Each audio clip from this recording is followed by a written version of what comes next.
Dua janda muda digerebek bareng seorang pria di kamar kos, aktivitasnya mencurigakan.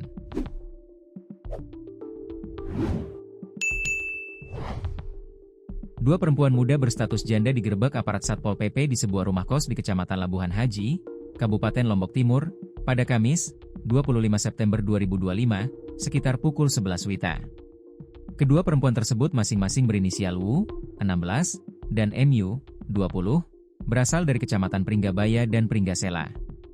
Kepala Seksi Terantib Satpol PP Kecamatan Labuhan Haji, Akmaludin, menjelaskan bahwa penggerebekan ini dilakukan setelah adanya laporan dari masyarakat sekitar yang mencurigai aktivitas tidak senonoh di rumah kos tersebut.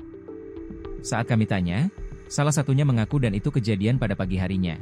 Jelas Akmaludin saat dikonfirmasi, Jumat, 26 September 2025. Saat penggerebekan, petugas mendapati dua pasangan bukan suami istri yang menempati dua kamar berbeda namun masih berada dalam area kos yang sama.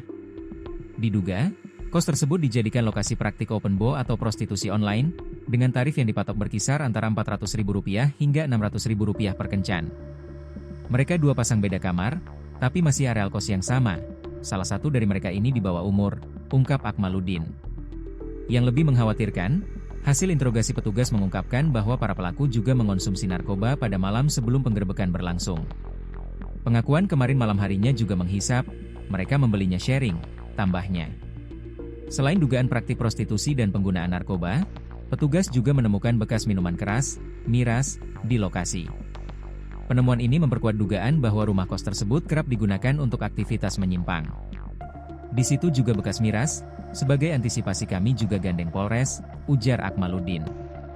Usai penggerebekan, kedua perempuan langsung dibawa untuk pendataan oleh Unit Perlindungan Perempuan dan Anak, PPA. Langkah ini dilakukan untuk memberikan pendampingan, mengingat salah satu pelaku masih di bawah umur. Kami bawa ke Mataram untuk dilakukan rehabilitasi, pungkasnya.